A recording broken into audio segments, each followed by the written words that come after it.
This bulletin proudly brought to you in association with Alex Campbell's Menswear.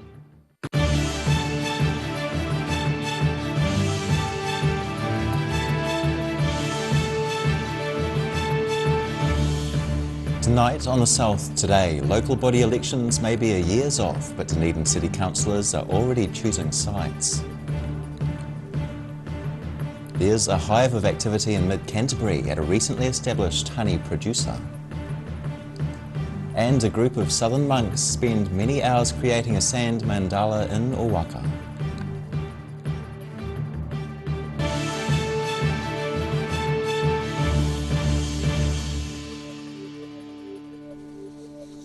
Tēnā koutou katoa, namahi o te ahiahi nei, kia ora, I'm Simon Anderson. While local body elections are still a full year away, the posturing here in Dunedin has already begun. Councillors are debating whether political party affiliations and team tickets are positive for local politics.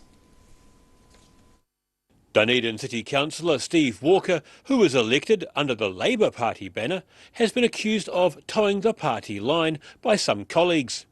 Independent councillors Sophie Barker and Jim O'Malley say Walker remained silent during a recent debate around the government's Three Waters reforms, which does the city a disservice. Steve Walker calls the criticism a cheap shot and insists the Labour Party has no influence over his council decisions. Councillor David Benson Pope was previously a Labour MP, but now stands as independent for council. Mayor Aaron Hawkins and Councillor Marie Laufiso were elected under the Green Party banner. The sniping follows the recent relaunch of a Team Dunedin ticket by Councillor Jules Raddick for next year's elections, alongside Councillors Carmen Houlihan and Andrew Wiley. Local body elections are scheduled nationwide for next October. In Dunedin, the South Today. The owner of the TSS Earnslaw in Queenstown is considering how to replace the historic steamship's coal-fired boilers with an environmentally friendly solution.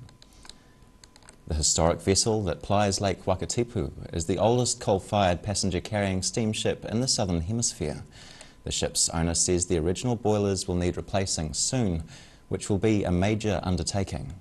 Carbon-neutral options are wood pellets or biodiesel fuel, while carbon-zero options are renewable hydrogen fuel, battery electric or fully electric. There was a buzz of activity in mid-Canterbury this week as a group of children visited a local apiary. The Little Honey Co. invited youngsters and caregivers to get suited up, to get up close and personal with their bees. Surrounded by a hive of little beekeepers. So we've got two beehives open here. We've got a long beehive in the background and we've got a conventional Langstroth hive at the front here. A swarm of junior beekeepers descended on an Eiffel Tin property in mid-Canterbury to learn how beehives work and the process of producing honey. And the parents too are always quite fascinated with how they work. So it's all about teaching kids and adults how to run their bees and do well with them. The fledgling business took flight about 3 months ago. Regan Martin and wife Sarah running their own beehives and offering commercial crop pollination. The pair are keen to educate visitors to their operation about how bees contribute to the world. It's important not to be scared of bees and pollinators and things that are around because they're very important for the whole ecosystem. And he says bees don't fly around looking to sting people. And so that's a tricky one to explain. So I explained it's the same as people pee. They decide not to let their stinger go. And it's important for bees to keep their stinger because they die if they sting. So bees really don't want to sting people, but they will sting in defence. The couple's young operation is already buzzing, producing a variety of honey types with the help of many thousands of bees. In Ashburton, the South Today. Dunedin is holding firm as the most COVID-vaccinated district in the country. Other southern areas are also high on the list. Figures released today show nearly 77% of all eligible Dunedin residents are considered fully vaccinated, meaning they've received 2 injections of the Pfizer COVID-19 vaccine.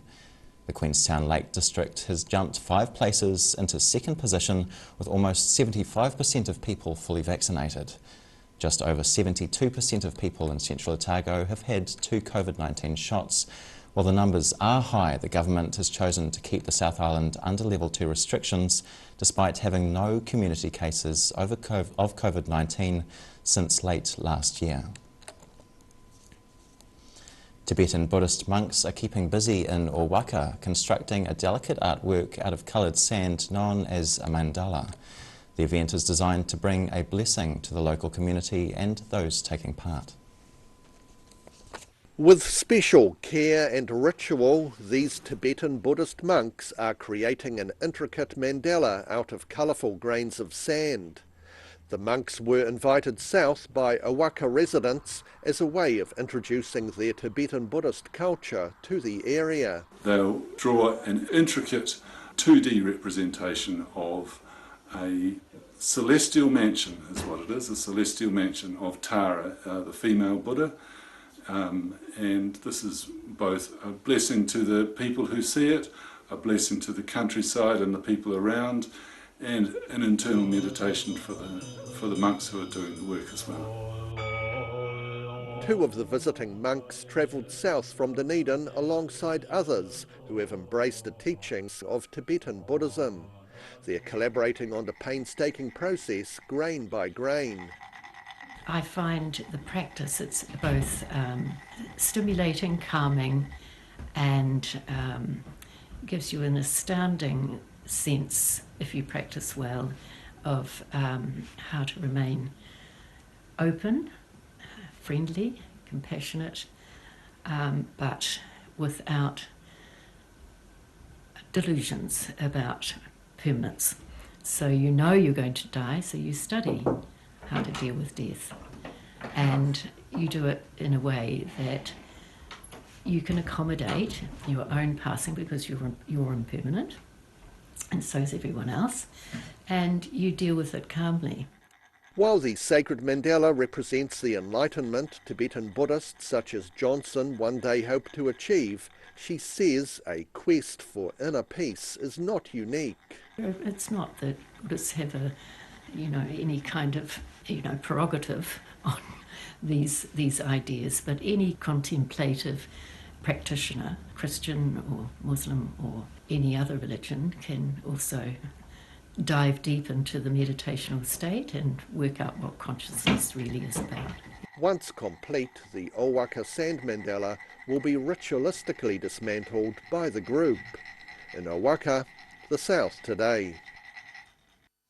Still to come on the South Today, the Milford Sound Emergency Response Team is getting its disaster plans in place, and this year's Dunedin Polyfest kicks off with one key element missing.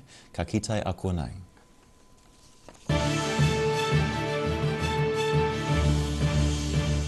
All new episodes of Put Some Colour in Your Life are now screening on Channel 39.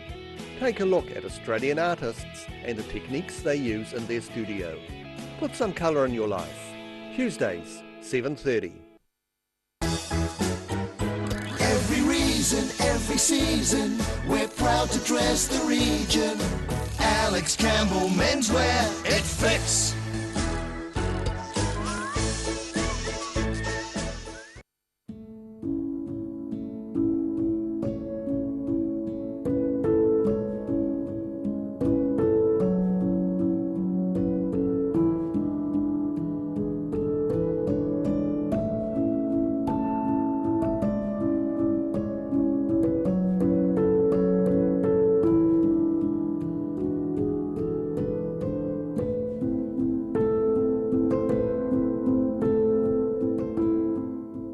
If you're at risk of developing melanoma skin cancer, you owe it to yourself to have a mole map.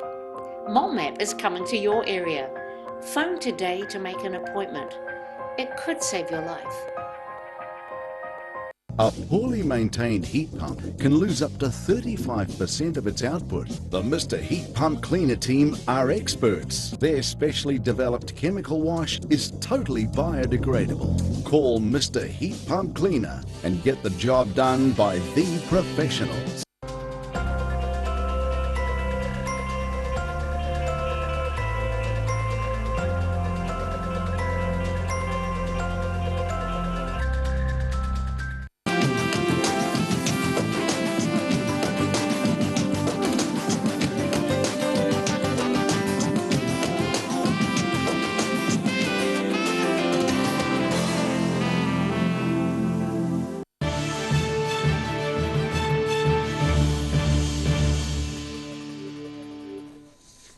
No mai no, welcome back. Work is underway on the Dunedin City Council's Central Business District upgrade. The initial focus is on replacing 80-year-old pipes for drinking water, wastewater and stormwater in London and Fulul streets. Parts of those two streets will be closed to the public from early next week, with limited access remaining for residents. The work's expected to be completed by Christmas. Wider improvements to the George Street area will begin early next year, aimed at improving traffic flows and road safety in the central city. Milford Sound has started preparing for how it would cope if it was left stranded in a disaster. The scenic tourist spot is remote and the Alpine Fault is only kilometres away. It is likely to be cut off in a big earthquake and left vulnerable as a result. Over the past 40 years, emergency response in the Sound has operated on what has been described as a shoestring budget, depending on the goodwill of volunteers. The Milford Emergency Response Team says that will need to be improved once tourists return. The sound of haka and waiata is again ringing from the More FM Arena at Dunedin's Edgar Centre. Otago's Polyfest is back for 2021, although COVID-19 restrictions have forced this year's event to be audience-free. Otago Polyfest is as popular as ever, with Dunedin's More FM Arena being filled with school groups from across the region.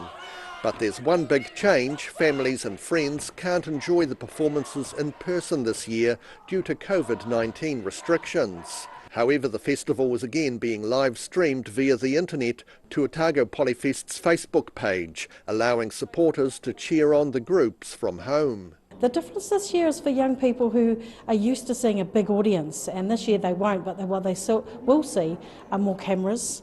They'll be able to see themselves on a monitor because they'll be able to look at what's happening being live streamed. And so it's that little bit of hype, but reminding them that this can be streamed to the world. Last year's event had to be cancelled altogether due to COVID-19. That's made the return to stage even more rewarding for groups such as St Joseph's Cathedral School. They've been busy for months rehearsing their online performance for friends and family, so it's just like being there.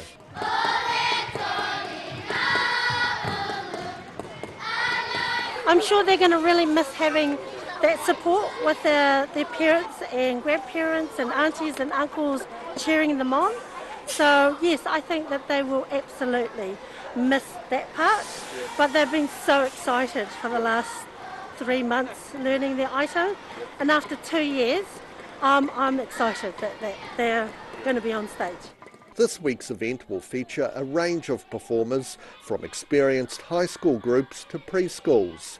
A team from the Otago Polyfest are ready side of stage to help the smaller stars through their performance. The best thing is we've got really capable staff, and ECE teachers are really trained well to watch which babies are going to do a bit of a runner or to make sure that they're safe on stage. So we've just got extra hands in our bubble to make sure it works well.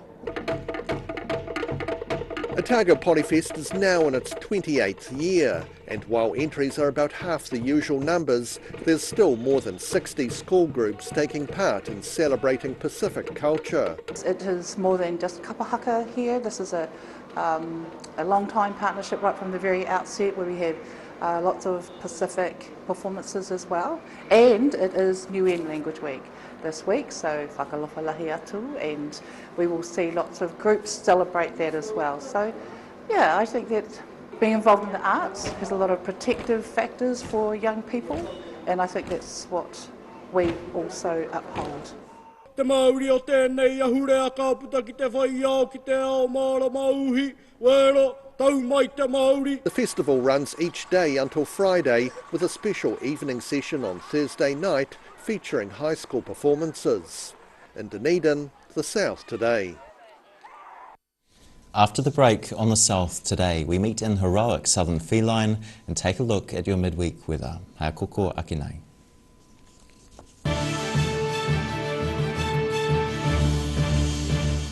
All new episodes of Put Some Colour in Your Life are now screening on Channel 39. Take a look at Australian artists and the techniques they use in their studio. Put Some Colour in Your Life, Tuesdays, 7:30. If you're at risk of developing melanoma skin cancer, you owe it to yourself to have a mole map. Mole map is coming to your area. Phone today to make an appointment. It could save your life. MTF Finance can help you turn the key on your next vehicle with a loan made just for you. TCs and lending criteria apply. Every reason, every season, we're proud to dress the region. Alex Campbell Menswear, it fits.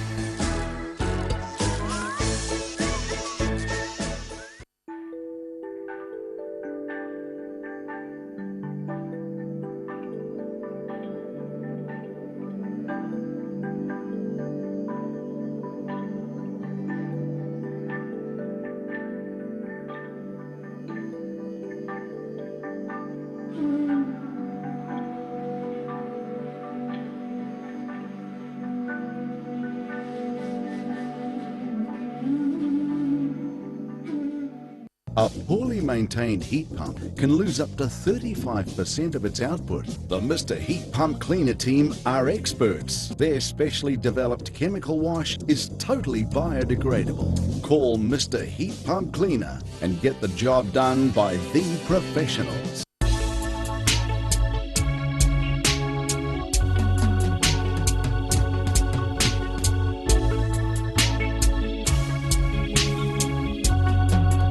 What have you got? Okay. Chicks World, Party Time, excellent. Love it.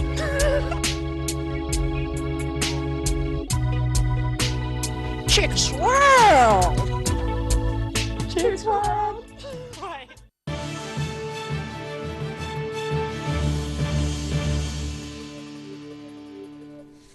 Hoki mai noa. A cat who alerted its owners that their house was on fire has been found safe and well after running off during the blaze. Max, also known as Fat Cat, is enjoying a holiday with his brother Frosty at Balmoral Vet's cattery in Balclutha. The heroic feline saved the Affleck family by waking them when a fire started at around 2 a.m. last Thursday morning. After the family escaped unscathed, Max disappeared for a day. He's since returned and is now spending some time at the cattery with his former home smoke damaged and uninhabitable. And now recapping tonight's top stories on the South today. Local body elections may be a years off, but it appears Dunedin City Councillors are already choosing sides. There's been a hive of activity in mid-Canterbury at a recently established honey producer as they've welcomed a swarm of visitors. And a group of southern monks has spent many hours creating a sand mandala in Wanaka to the delight of many in the south.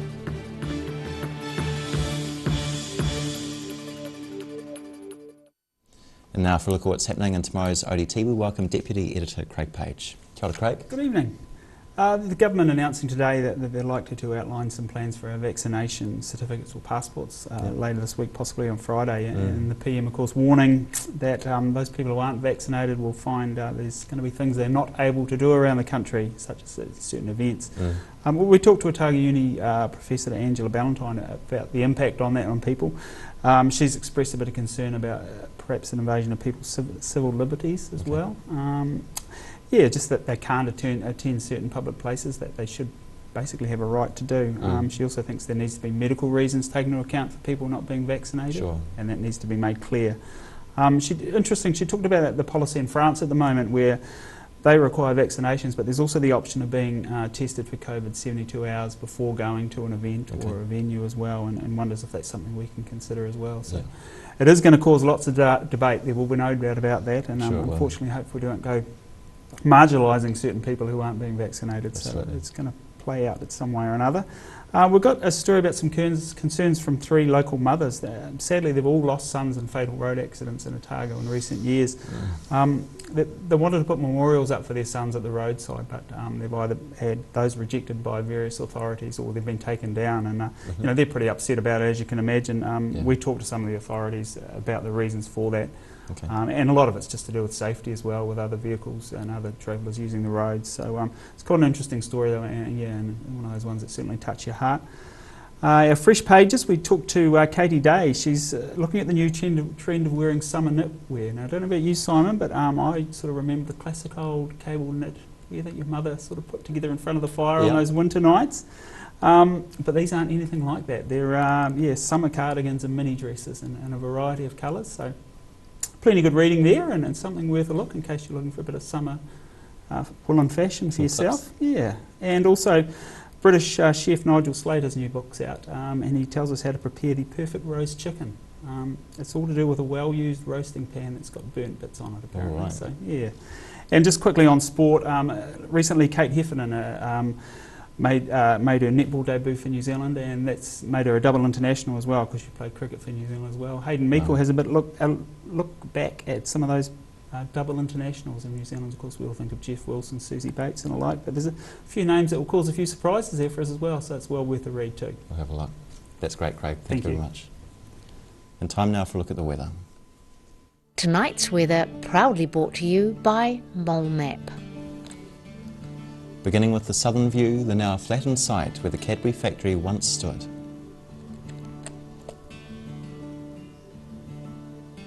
Looking at the situation, fine weather for most tomorrow, but temperatures will remain cold with frosts inland at night.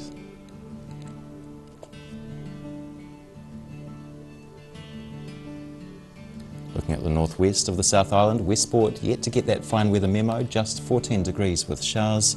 Greymouth at least sees partial sun on 17 degrees. Moving to the northeast, cloudy for both centres here, Nelson on 19, Blenheim on 21 degrees.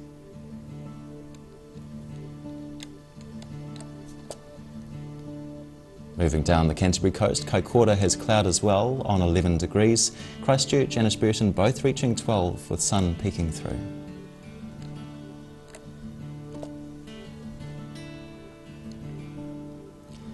Looking at the southern towns, light southwesterlies brush the region tomorrow as all have some cloud, reaching 16 or 17 degrees.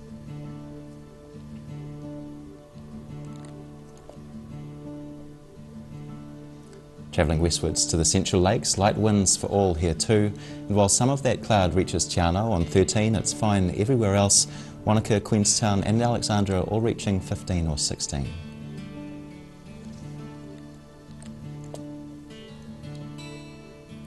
Moving up to the northern towns, light winds again, some cloud on the coast as Timaru and Oamaru settle on 13 degrees. Twizel and Omarama inland both make it to 15 on a fine day.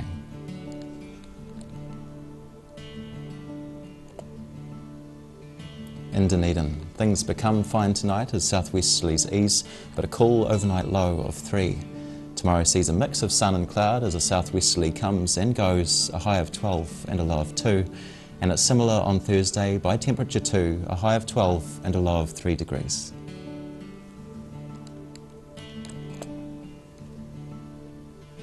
And in Invercargill, fine with the chance of frosts tonight, an overnight low of 1. And mostly fine and sunny tomorrow as southerlies lighten, but even colder overnight, a high of 13 and a low of 0. And Thursday is both sunnier and milder with light variable winds, a high of 15 and a low of 3 degrees. And that's the news this Tuesday. For the latest news from the southern region, head online to odt.co.nz and you can follow Channel 39 on Facebook and YouTube. Like and subscribe to be notified of that southern news as it happens. Nō reira, kia pai te pō, ka kite anō.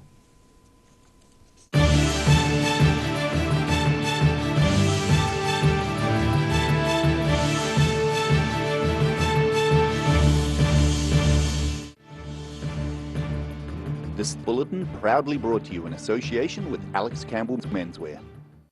Supporting local content so you can see more of New Zealand on air.